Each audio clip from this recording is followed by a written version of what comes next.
Welcome. I'm Janelle Kolaski, a career mindset coach and actor. And I'm Amanda Dubois, a self-authenticity and prosperity life coach and actor as well. And we're your co-host of Mindset Artistry YouTube channel, where we teach you the art of discovering and using your mindset to build a career and life you desire.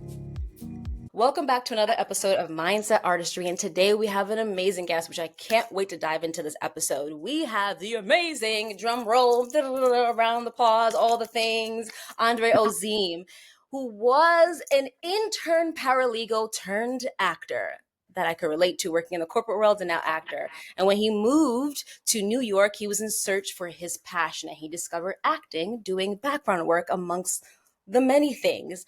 And his first project, he got and won the Best Actor Award at the 2016 Tribeca Film Festival. That is incredible. In his first film, he is classically trained in Shakespeare. He studied abroad, taking workshops at various conservatories in London, England, including the Royal Academy of Dramatic Art. Well, hello. He is a self-published author of a children's book entitled Based on a True Love Story, which made #1 new release in romantic art on Amazon, which is now available. And we'll dive into that in this episode. And recently, he booked and worked on the Emmy-nominated Gilded Age on HBO Max Season 3. And you'll also get to see him in the new season of You, Season 5. So, and wait a minute, let me just drop the fact that he did his Broadway tour debut when he joined the To Kill a Mockingbird, his first national tour. Okay? All right. I'm so excited. Thank you for joining us today. I am so excited. We met at, of all places, Soho House in LA. And just like you, we both are new to LA. So welcome. What was your journey like leaving this corporate world, this very stringent, like very, by the book world, going into becoming an actor? Yeah, so from corporate, I would say the transition was when I was at my job, I hated it. It was boring as fuck. I'm sorry, I don't know if we can curse, but it was hella boring. I felt very much in a routine that I did not desire, but I knew I had a good job. Going into film and TV and acting, theater, I feel like that is something that I'm best suited for, if that makes sense. Like, I feel like where I was as an intern paralegal, I feel like I wasn't using my best attributes. Like, I really wasn't suiting myself well. So I had no idea what that was. And I chose to move to New York to figure that out. I just knew that I was unhappy. And yeah, I feel like I wasn't using myself to my best potential. And so transitioning into what came about acting, I mean, that was a journey, figuring that part out. Once I got there, it was like, oh wow, this is meaningful. It feels impactful. I felt a difference in my life. And it's not about just like acting. I feel like anyone with a purpose can feel the difference when they're feeling a passion for something versus just sitting at a desk and, being good at a job, but not getting fulfillment from it or not wanting to wake up and go to it. It was a lot of times I didn't want to go. But when I book a job, now, granted, every job I get, everybody on set, and this is something we can talk about later, everybody on set is not going to be the best to work with and all these things, but waking up and going to set is so much more fulfilling for me than waking up and going to a job, especially corporate. With your passion, because I love having this conversation about passion. I think passion can be described in many different ways, personally, career-wise, friends and family. When you compare it to when you started to now, do you feel like it has been the same or it has strengthened? And how has it served you, and how does it continue to serve you? I think, just like I said, just waking up and doing something that you're passionate about is I have sisters that one is a teacher and another is a nurse. They have my older sister, Nevish. She has 3 kids, and my younger sister, Shell, she has 2 kids. They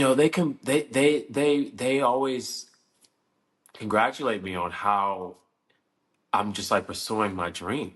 You know what I mean? It's just like, wow, like you're out here living your passion, and that alone speaks volumes to what goes on in their world, right? If they're waking up and having a smile, we're all on Instagram together, they on Instagram, I'm on Instagram, like we're all posting the things that, highlight our days instead of the opposite, right? So it looks like we're all like happy in a sense, but when someone says, wow, like look at you fulfilling your passion, that says a lot about how they feel about what they're doing. And, for me, knowing that I'm one of the rare people out here that is really pursuing it in a way. Now, mind you, I have a lot of friends that are out here doing it, excelling. Amanda as well, both of you. We're all out here excelling and really freestyling, really day by day. And that is the beauty. It's just you waking up and freestyling it. Like it's so fear based, but it's actually so much more fulfilling to wake up and freestyle it versus wake up and know what you got. You get on the train at this time. You get off go out for lunch at this time, and then you clock out at that time. And cheers to everyone that does 9 to 5.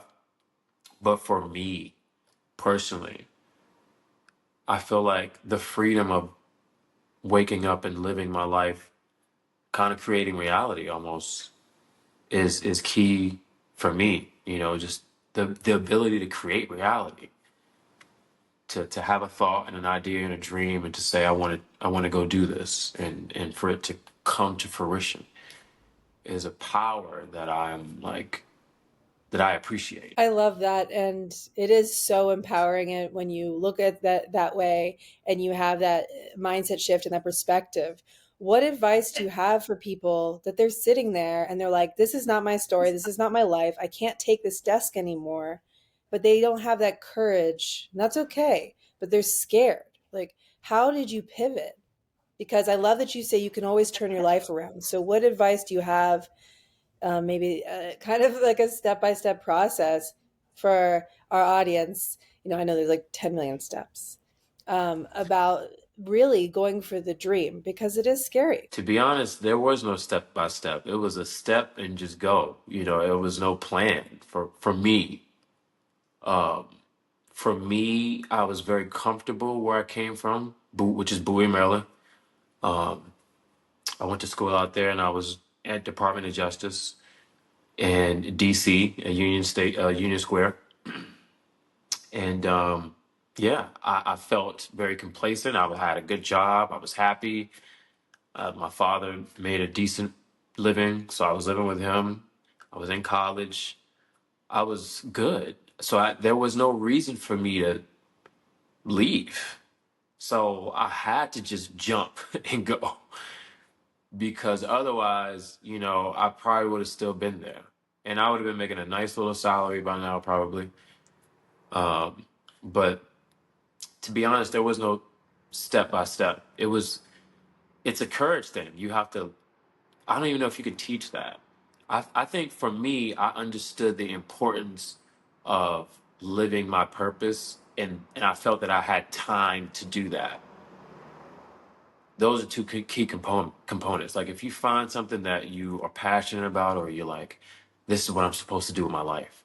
And then if you feel you have the time or the wherewithal to do it, a part of me felt like whatever it is I wanted to accomplish, I could. So there was an attitude there as well. It wasn't just the jumping off a cliff and just like not caring if I land. Because that can be confused with courage. Like people, wow, you have so courage. You just went out there and just quit your job, but I did it with a positive attitude. Like I felt that if I do this, something will happen. And there were times where I thought that I was crazy for doing that. You know what I mean? Uh, Multiple times where you're sitting around like, and things don't work out the way you wanted to in that moment, and then out of nowhere they do. Not out of nowhere. I mean, from work and consistency, but Well, that's really inspiring. I could relate to that, leaving the corporate world and taking that risk. And I hear it quite often. And personally, for me, I've taken it for granted the fact that I've done it, because there's a lot of people who have not taken that risk to discover ourselves, to pursue our passions, to give ourselves permission to even explore our passions in many different ways versus what we were told to do in our lifetime. Well, this is what your parents did, then you should follow that path. I'm curious on, because you talked about, things happening maybe not as you expected it to, but eventually worked out. How did you handle those challenges as they came up? Because as actors, we deal with a lot of rejection, especially with the ups and downs of this industry. You may be working, you went, and got an award for. What was that like after that? Like, how do you walk in those rooms and deal with, you're not the one for this, thank you, and moving on? We went another way. Oh, you're on hold, because we get the lot. You're on hold, you're on veil. And then like, well, you just got released. How did you handle those types of challenges throughout your career? And what is your advice for up and coming actors who may be struggling with that at that particular moment? Well, I think for me, I think I changed my attitude on the whole acting industry early on. I think one of my coaches early on, I used to coach at Susan Batson Studios in New York. I went there for a couple of years in the conservatory. And one of the coaches told me that you don't act, you get to act. Like, you get the privilege to act. And that really changed my perspective on, like, focusing on getting hired. I sort of just start making my own way, because I was also, doing off Broadway plays, and I was doing improv little sketches here around the city, and I was doing my own thing as well as auditioning and getting better at auditioning, because it is a thing where if you're not booking, you might not be good at auditioning, which is a thing. I didn't realize it's a whole separate tool. And once I started strengthening that, I started seeing my booking rate went up, mainly because of the attitude I had towards each audition, and also just becoming better at them. So when you approach it as if, like, okay, I know whatever happens, they're going to be like, wow, this man can act. And as long as I approach it that way, and as long as I, do everything that's on the paper, because a lot of people don't. A lot of people try to be so unique and different. But really, if you just do what's on the paper, most of the time it's going to be unique just in general, just because you are, there's no other person other than you. So just do that. Just the basic, do what's on the paper. 70% of people don't do that. So just do what's on the paper for me, right? And just have a positive attitude, knowing that if I audition well, that's good enough, because there's so many factors, and we are for hire. Now it took me some years to get through that, because in the beginning I was like, oh, I'm about to blow up. I'm about to be lit. I'm out of here. Like I felt very confident. I felt very arrogant.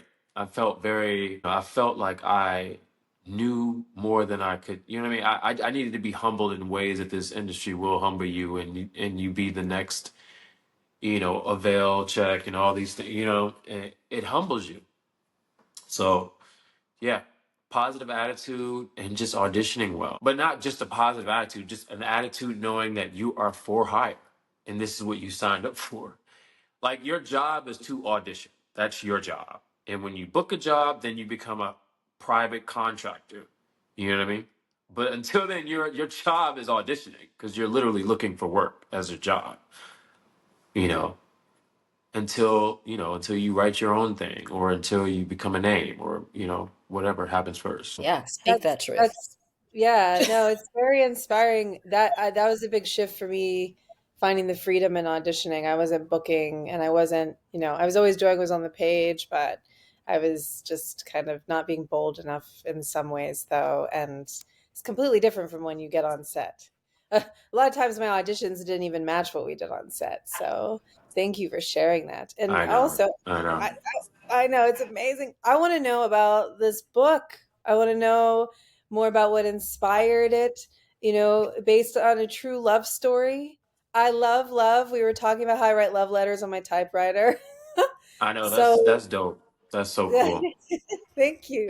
Yeah, the Yeah. book, I mean, it's mainly about a young man looking for love, a young man seeking marriage and just wanting to learn, let kids, young men specifically, young black men specifically, to know that it's okay to want to love. It's masculine actually to want a family and want a partner, whatever partner you desire. It's okay, to want that. You know what I mean? And it's not feminine to think about things like that. So that's pretty much what I have for this book. I mean, it's this is the hard copy of it. It's currently on Amazon right now, and there's a picture section in the back, characters.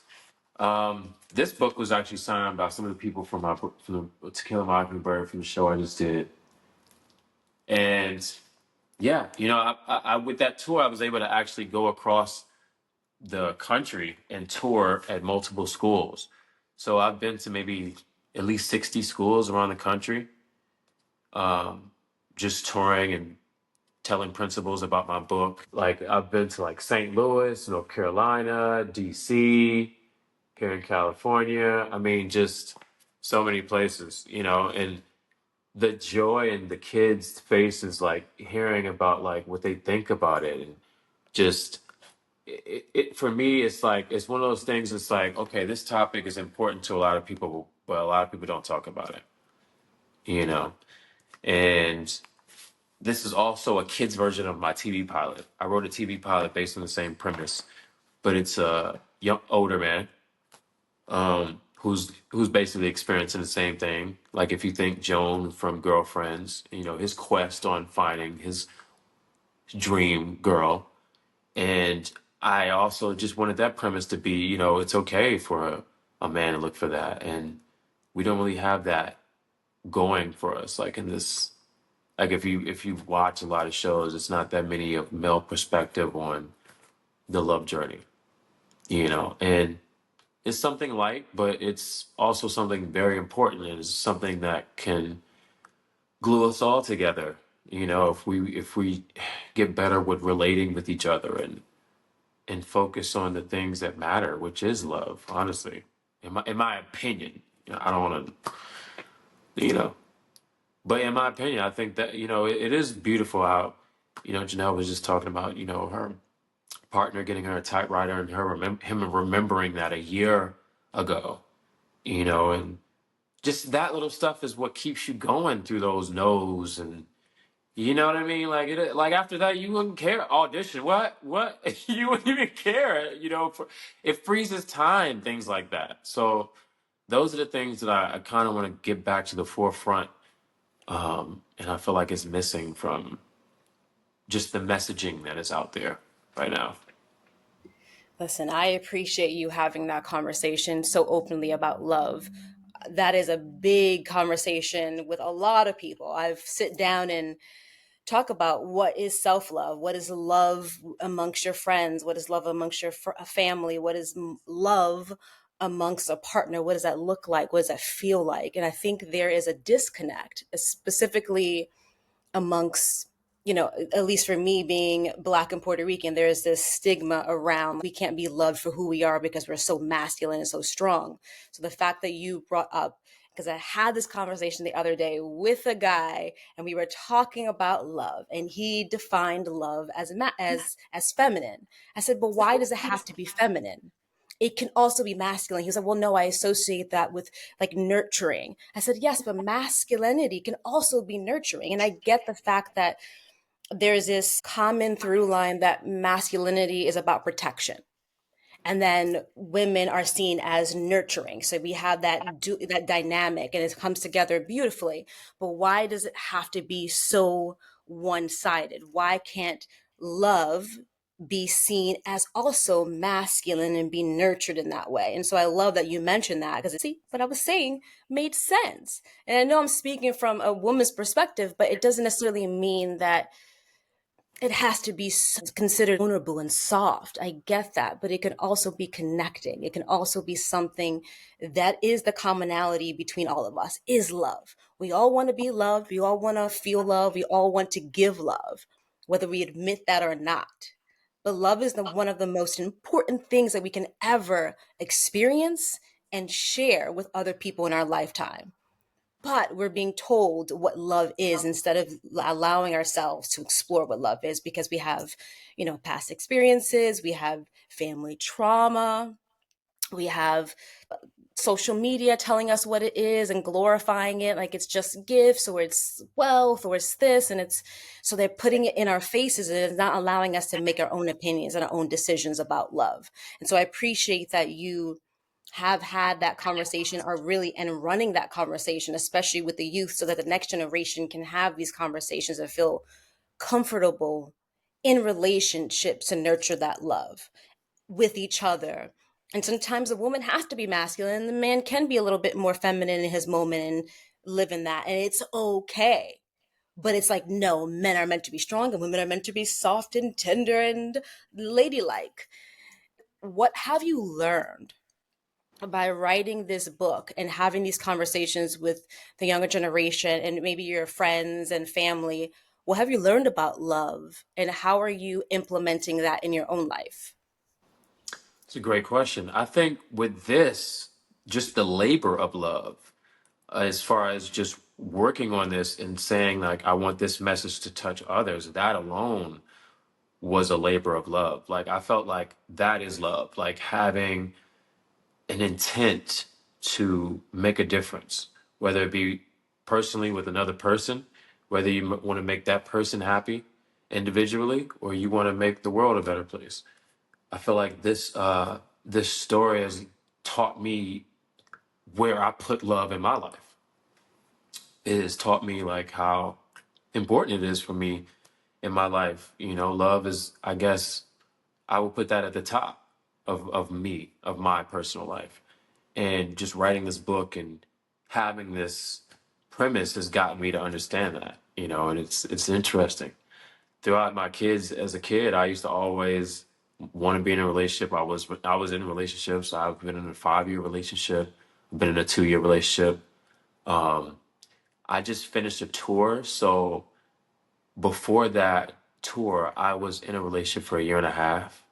And once I got on that tour, it was hard for me to maintain a relationship, is honestly, while being, because I was on a tour for a year and a half, and it was a national tour, and we were kind of going through our, ups and downs prior to that. So I will say, just being able to be an advocate for it and speak from a male's perspective has shown me that you don't necessarily have to be a perfect person to talk about love. You don't necessarily have to be this, guru, or this person that's been in love and been in a relationship for 30 years to express how you feel about it. And that was okay for me, because afterwards, when we broke up, I felt weird about even putting a book out like this, you know, and in doing so, it let me know, like, if it's okay to even talk about this, and still not understand yourself, the road and the trials that it takes, So for me, I'm on that road, and discovering myself and learning what I need and how I can better serve someone else, you know. Um, so yeah, I mean, it's kind of been a eat, pray, love low key situation. You know what I mean? Like, I'm just here eating and praying and just, you know what I'm saying? Oh my God, that's With it, amazing. I'm with that. Yeah, no, for real. But oh, okay. Two questions. Well, one, what is the most powerful feedback or some surprise that surprised you? Maybe from the kids that they said. And then also, like, we talk about love languages. I want to know what you think, like, oh my God, it's the most loving thing a person can do. So this is the burning questions I have. As far as kids go, shout out to my sister Shell. She is a teacher. She's a teacher in Oklahoma at KIP. I believe it's kindergarten through like third grade. Anyway, she read my book in one of the classes, and their reaction was just so, they were so happy because it rhymes. So it's a poetry book. And so there's a lot of moments in here where kids can like read along. And there's just moments where I kind of drag it out. Like, uh, what's the line in here? If I can remember offhand, but it was just a moment within the book that the kids like really jumped, and I was happy because I wrote that specifically to get a reaction from them, and they all laughed.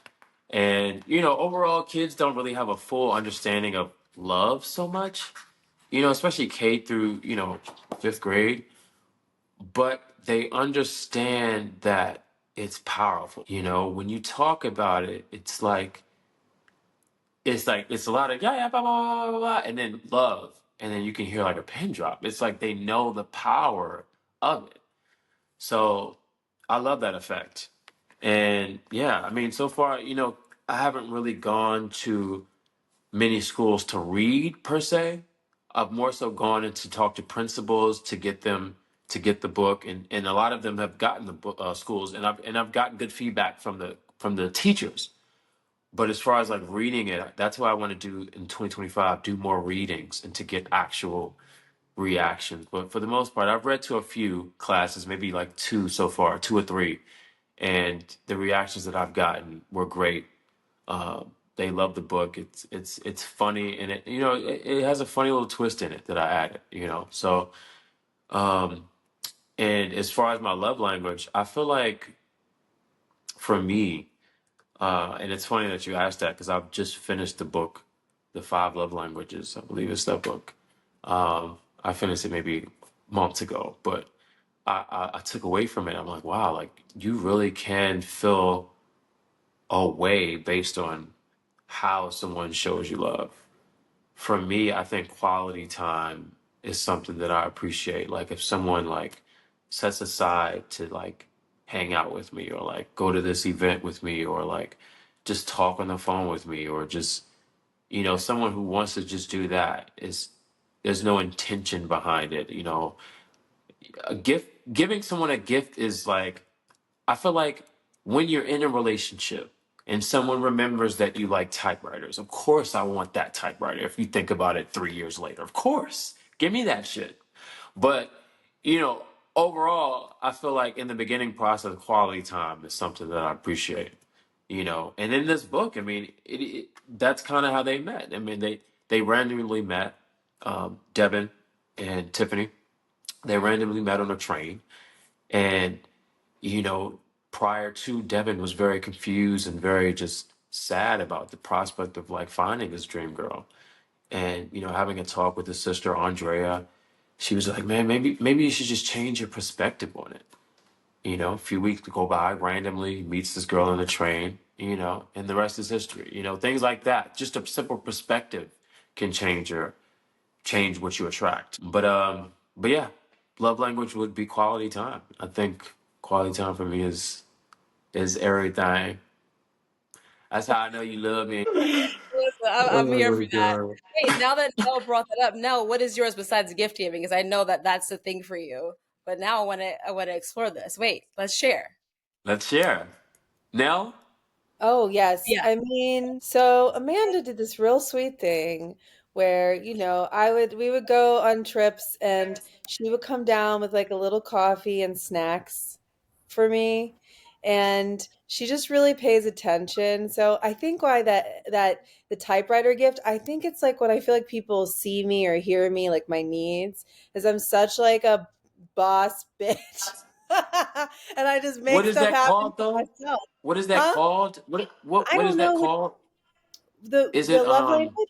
acts of service? Maybe that's what it is, but it felt like just like it's I do so much for myself and I'm always like, oh, I have to get it for myself, I have to do everything for myself. Nobody supports me. I'm on, that's a whole unpacking of my childhood. But so when people kind of like see little things that I like, one time I walked in the room and like Amanda noticed that the TV was super loud and that was kind of I'm like super sensitive to sound. So she was like, she could tell in my body language. She's really observant. So I really appreciate when people like observe a change in me and I'm trying to hide it. And they're like, no, you need food and you need to lay down. Like Mel, she's there somewhere. She's like, you need to take a nap. Here's a blanket. So I don't know what that is. So the typewriter, That's like acts of him, service, I would say. I would say that's yeah, acts of yeah. The service. typewriter was a gift, but I was like, oh, you pay attention to like who I am and what lights me up and what I need, and like that's cool. So, what about you, Amanda? Okay, well, first of all, you got me blushing over here. I didn't realize I do such things for my friends. So, like, I feel, for Yeah, you did me, that for so when I was we recently went to Jennifer Hudson's show, and I had my book in my hand because I wanted to talk to Jennifer Hudson, and she was just like, "Hey, yo, my man, yo, we need this man to get his book. It's gonna happen. It's gotta happen." I just Like she say it was like just out here like telling people like, "Yo, you gonna get my man his book, okay? Don't make me." I was like, Amanda. I am an advocate for my friends. If all my friends will know, I will Yeah, advocate for you, but probably before I advocate for myself, because I that's great. want to see my friend shine. And even if I just met you, like, oh, you have an idea, do it. Don't hesitate. Just do it. Just do it. Because we so often we live in fear of like the external validation, what people will think about us, if we're gonna get rejected. And it's like, so fucking what if they do? But there's gonna be a group of people who are gonna freaking love you for all that you offer and all that you do when they see you. So let them see Mhm. you. And for me, Mhm. I think I know my act of love is support, really, like really accepting me as I am in all stages of my life, because I will be that person that's there for you. And then I'll be like, all right, I need time to be by myself.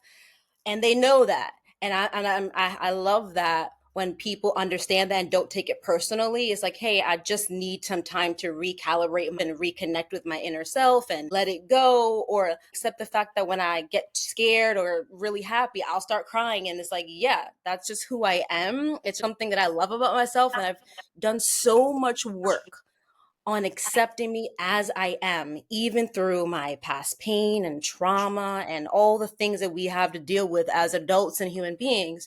I've done the work. So when I am accepting that and someone sees that I've accepted that and they accept it, and it just feels so good because I feel seen, I feel accepted, I feel heard without having to say it.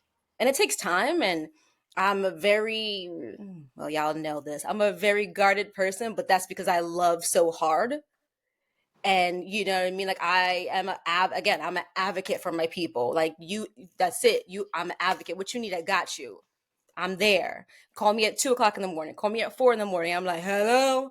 I will pick up. I may not be happy at the moment. I'm like, all right, give me a second. Let me get it together. What do you need? What do you want? What would you like? Okay, what could I do? And so I'm that person.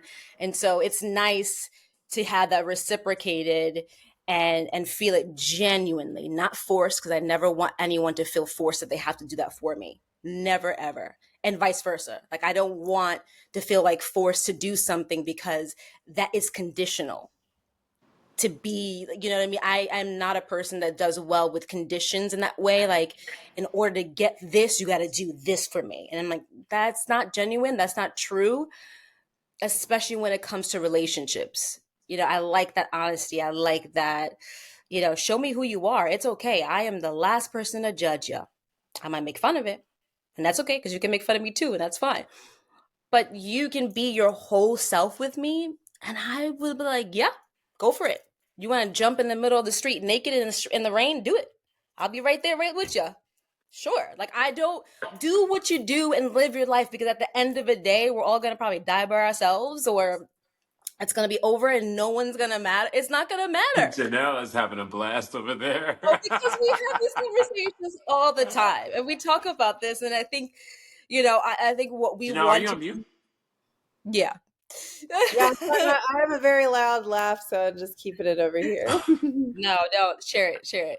That was the goal for our podcast too, is to really share our authentic selves. I think as actors, sometimes we can feel performative in our lives because there's a certain etiquette that we have to abide by, and rules and all these things. And it's like, it feels good to just like have these conversations without being judged or ridiculed for these thoughts. And so, we have a mutual friend, Giviad, and he's been on my live before, and we've talked about like that brotherly love, that manly love. And I loved having that conversation because I don't think it's talked about enough. Because women, we do it for each other. We have the competitive, society puts us, against each other for sure. It pits us against each other.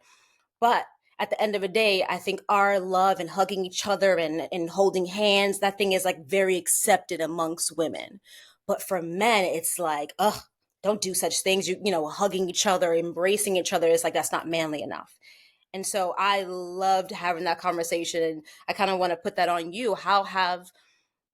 Back to your book, how has you been exploring love nurtured or hindered your relationship with your friends and your male friends specifically? We're getting deep today, aren't we?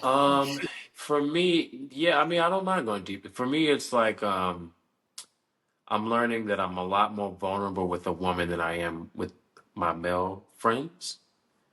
Maybe it's the nurturing aspect, but there are some friends that I can talk to. Like Giviar was somebody that I spoke to about a lot about love. So there are certain people that you can talk to about that, but it's very narrow in comparison to women. If that answers your question. It answers the question. It's like, yeah, we do, but we don't. Like it's Yeah. the locker room conversations, that kind of stuff. I get it. It's something that I want to explore more on the podcast as well, with just our guests and love, and how that can transition into our passion Mm. and our humanity. Like, what I know is, as artists, you created that book because we have to keep creating and telling stories that matter to us. That's what matters. That's why we're artists. That's why we can't be stuck behind a desk. I could not have been stuck behind my desk because it drove me crazy to the point that I wanted to pull my hair out, and I was absolutely depressed, absolutely stressed out, to the point that I was, oh yeah, towards the end of my career, to 9 to 5, I was severely depressed because it wasn't fulfilling me, and I felt like I was being tugged away from my career, away from my purpose. I was playing the role of like, I get a 9 to 5 because it's consistent. And, this is when you retire when you're 65 now, which would probably be about 80 because they're going to let us live as long as we can and work. But that moment, that was kind of inbred in me.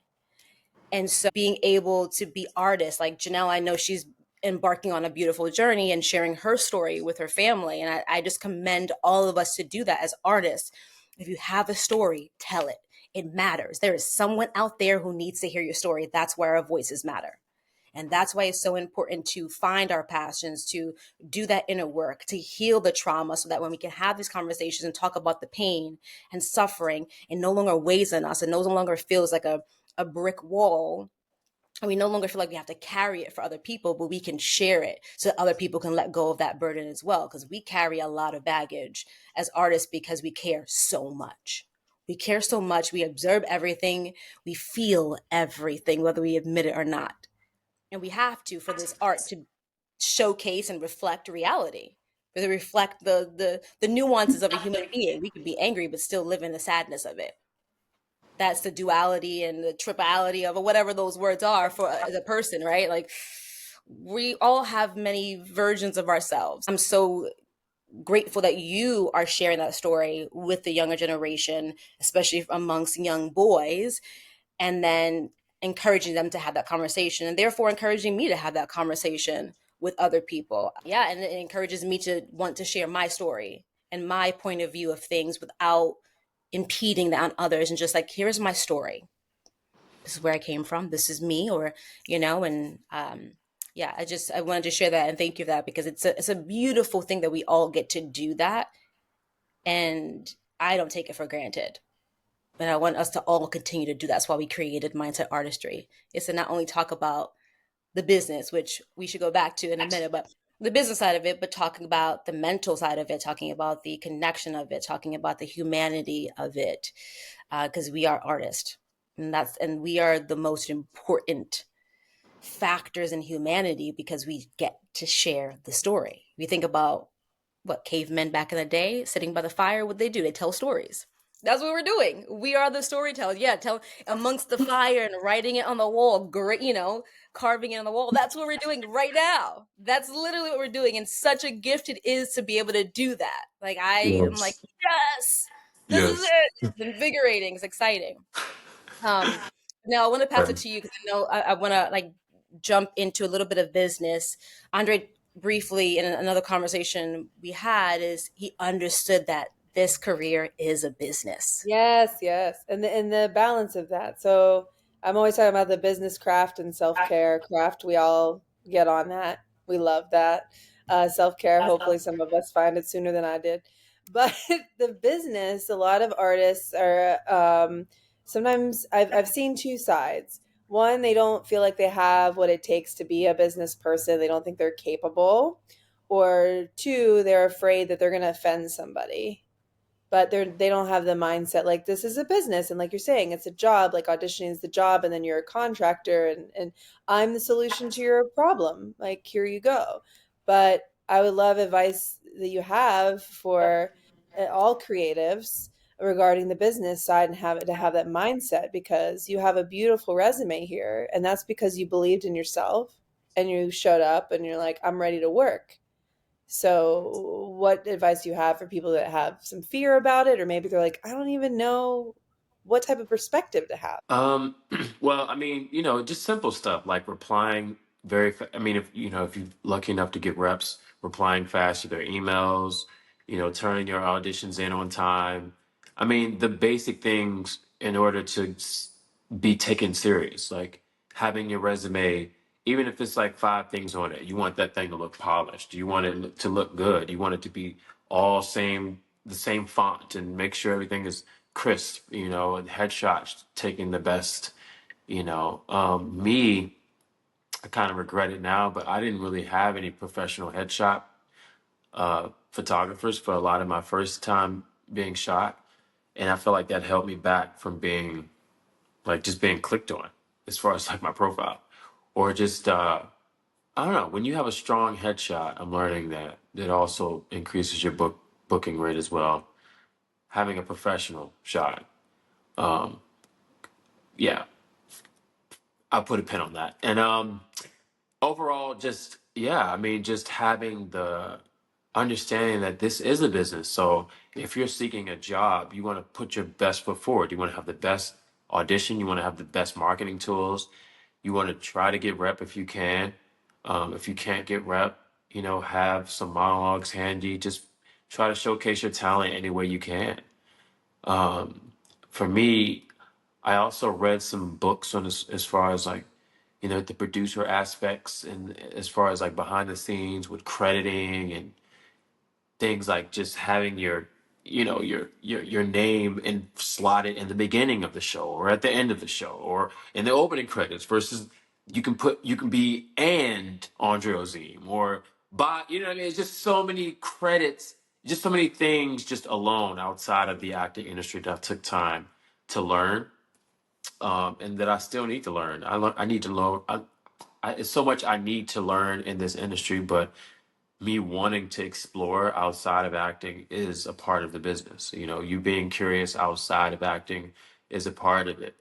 You're not going to always have the right answers, but just the basics: turning your auditions in on time, replying fast to your team, being ready, constantly working on something, constantly reading something, constantly picking up a play or a script, and just reading. Like every day, I read a TV pilot a day, and I watch that TV pilot, and that's just. I mean, some people hear that and be like, "Oh my God, that's amazing!" And that's not really. Takes about 2.5 hours to do that. It takes about an hour to maybe read a pilot if it's an hour pilot, and then an hour to maybe watch the show. And that's 2 hours of my day. Now, I try to put in about 8 hours a day of acting as well. So that's another thing. It's like, for instance, this To Kill a Mockingbird tour. I auditioned for this on Broadway. I was pinned, but didn't get it. And I auditioned for the tour in 2022, was pinned, didn't get it. And then I randomly, in February 2023, randomly got an email for an offer. So And then I had to go up like in two weeks later to start rehearsal. So I had to like really work on the character, like, and be ready for 2 weeks, because once you get, 2 weeks come, there's rehearsals. Rehearsals is really, they're testing to see if you have what it takes to be a replacement for the show. You know what I mean? So for me, if I wasn't reading prior to that, and if I wasn't auditioning and keeping that mentality positive, even though I definitely felt low and did not see that coming at all, for office. This is Telsey office, by the way. Telsey in New York City, the casting office. They said they would circle back, and they did. You know, shout out to Adam Caldwell, actually the casting director. He randomly reached back out, and I was ready. But in the midst of me being negative, I still was preparing myself. It's okay to be negative. Like it's not. It's kind of real. It's like kind of unrealistic to just walk around with happy thoughts and positive thoughts all day. It's like it's almost impossible. So there's times where I did feel like I was not gonna make it, you know. But luckily, I had the discipline and the passion to just keep, working on my craft and keep working at it.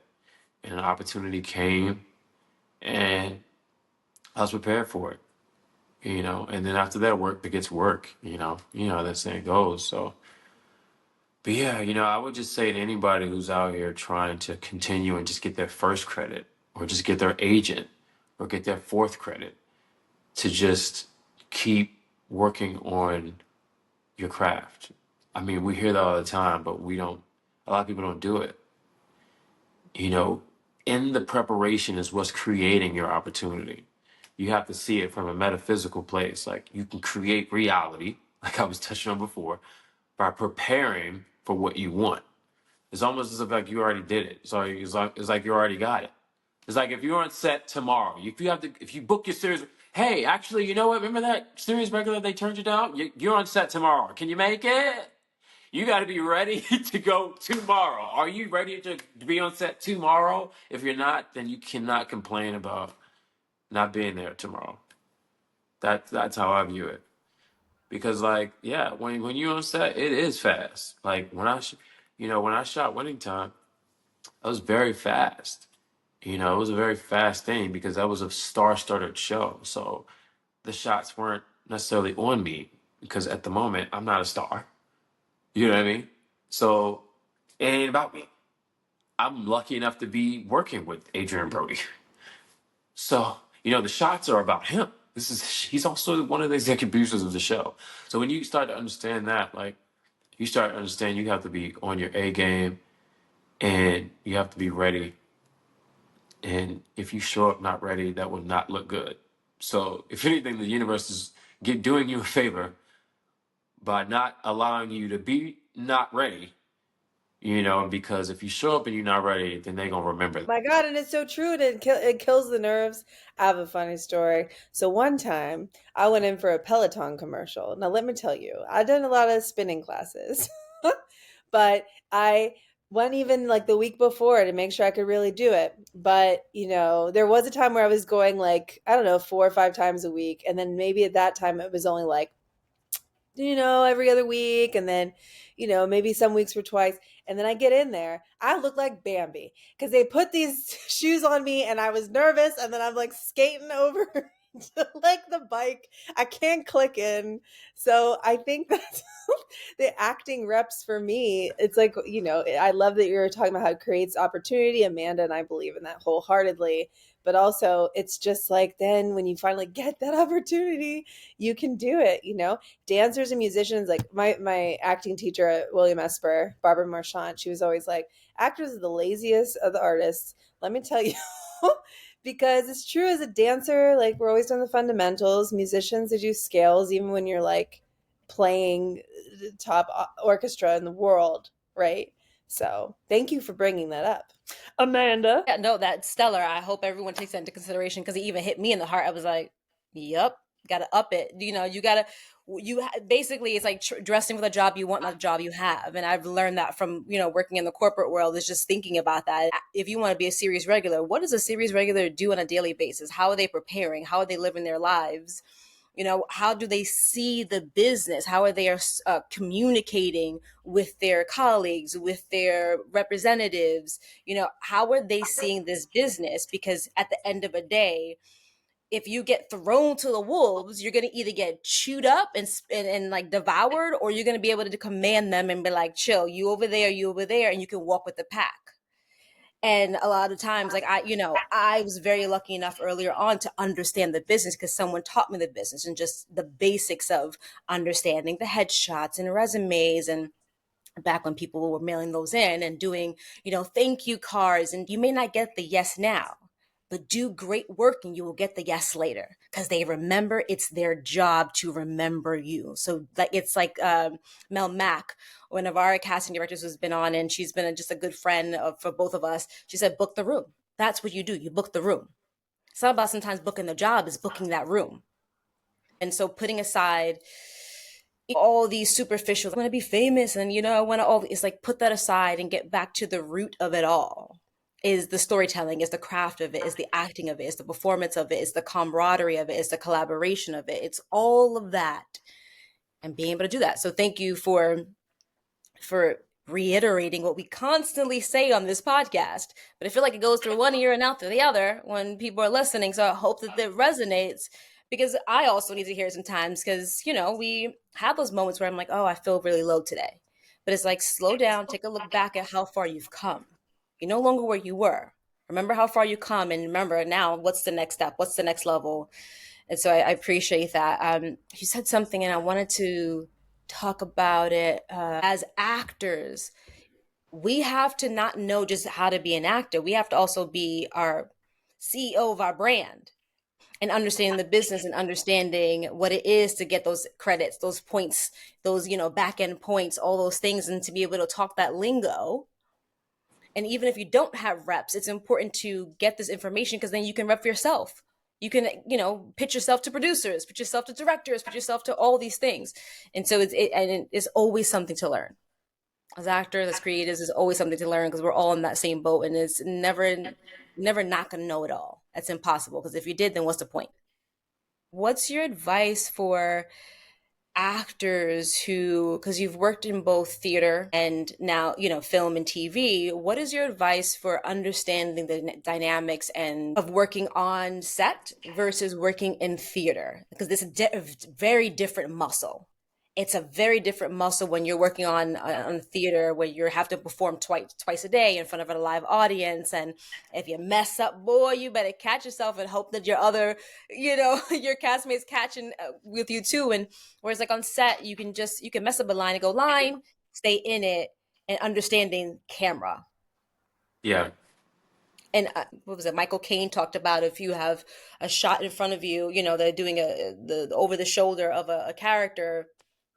Instead of looking at their right eye, you look at their left eye, so you can get a full profile, versus looking at the right, because then you get the shadow. It's just like those little things. Those things matter. So yeah, what is your advice for actors who are, wanting to know the difference, and what could they apply to today and work on? It's a huge difference, but it's the same. It's acting. And you can, people want to see the truth, whether it's right here in front of you on camera or back in the top row at whatever theater. People want to be in the truth. So numero uno, you just be truthful and always be true to the story and to the circumstance. The difference, I would say, with theater and camera, for me, theater is more live. It's people's reactions. You hear different reactions to different things, especially when you're on a Broadway tour and you're doing a national tour. You can go to Mississippi and this line will hit different versus being in St. Louis, or versus being in Atlanta or Florida. Certain things will hit different. So every day you're with the same material, but it's different reactions, and it's a different show every night. Versus camera is very much the opposite. I mean, you can get a script change the day of. Things happen. You might not get your shot in that day. or you might not get your shot in general because the director didn't make enough time to get this shot in, and it's very much schedule based. If they have a week and a half to shoot an episode, they have to get a certain amount of pages done. So by the time they get to your scene, if they got 16 more pages in the rest of the day and they have like 3 hours left, you might only get like 2 takes and you don't know which take they're going to use. So that is definitely about being truthful. It's almost, I'm not going to say you need to be more truthful on camera, but camera don't lie and it sees everything. And with camera versus theater, another thing is that when people are talking and interacting with theater, you see everybody. You see everybody's reaction, right? If there's 20 actors on stage, you'll see all 20 characters' reactions based on what just happened. Versus camera, there's one reaction, is yours. Or maybe 2 other people in the shot. Or maybe a few other people in the shot. You're not seeing everyone in the shot at once, unless it's a wide shot or something to that effect. But that's just like a quick thing.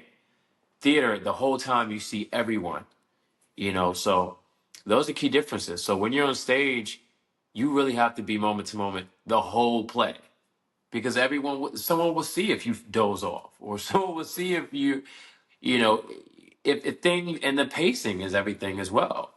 Especially with a commercial show like To Kill a Mockingbird. It's a Broadway show, so it's commercial. So that means they got 2 shows in that day.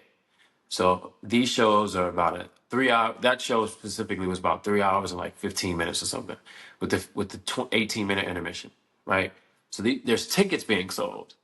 So this show normally needs to be done within this time. So when you're on stage, you're keeping it moving, but it's the pacing is there. The audience would never know that you guys are on schedule, And the thing about theater is just y'all. It's just the actor. It's just you and the other actors. Your stage manager is in the back. The director is gone in the back or not there for the most part after the play is up. The playwright is gone. So it's only the actors that are on stage versus film and TV. Everyone's there. The director's there. The writer's there. The producer's there. The producer's son is there. Watching the monitors like, Dad, I don't like that. It's just so much more happening. So the different mediums are, they're fun. And I don't even know which one I like more. But I do love theater for what it's made me as an actor. I feel like I can pick up a script and learn it immediately. I feel like I can, a monologue isn't hard for me. When you do a play, you have to learn the whole play. You have to know the whole play. You can't just learn your lines in a play. So like with film, TV, you kind of just, you can't just wing it and learn your lines here for the other person's line and then cut. Great. Play, you got to know the play. You got to know when you go out for your cue. You got to know when to leave for your cue. You got to know where to exit, where to enter. There's just so many things that you have to know in comparison to TV and film, whereas you don't necessarily have to know your exit and entrances as much. That made absolute sense. Well, damn. Lay it down, let them know what it is. This is the reality of a working actor. You put in the work and you get it back. Like that's just, you don't have to get ready if you're already ready. That's be ready. You don't have to get ready, right? So I love that. Thank you so much for joining us. One last thing, how can they find you? I know we're gonna put all the links in the comments and all that, but definitely, all the links, all the things. all the things. Yeah, Instagram. I would just say Instagram, Andre Ozim, or my website, andreozim.com. I'm basic. I'm mad basic. I don't have Twitter. I'm I terrible. don't have Twitter either. Yeah, I used to have it. Yeah, I used to have all the things. I use Facebook more for like family. Yeah. You know what I mean? That's like for my family. And then and this is a QR code for the book. It's on right now at Barnes and Nobles. Also, the And let's website get him on the Jennifer Hudson show because I dropped her the book. Jennifer Hudson. Let's get him on the show. Things like that. I mean, just like really quick, just things like that. Working with people years later after meeting them, that's a whole nother story. But it has happened to me, and I'm just like, every time I'm just like, wow, you don't even know. I was the guy in the back that was like, and then now we in the same trailer, you know. Yeah. Yeah. So yeah, Put in Hollywood work. or entertainment is interesting that way. You watch the people that you grow up and then you can work closely aside with them in a very intimate way. Mm-hmm. Yeah, Yeah. it's weird. Yeah, I've It's weird. experienced that a couple times. It's nuts. It doesn't feel like real life. Yeah, Mm-hmm. You're just like, what? yeah, I know. Yeah. Yeah. And we get to do it. We get to do it every day. I appreciate Yep. it. Thank you so much. And that's that. This is the episode, and we'll see you next time. Thank you, everybody. Bye. What are your thoughts about this episode? Drop it in the comments and let us know what you want to dive into next. Subscribe, like, share, and click the link below to book a free consultation. And We'll see you next time.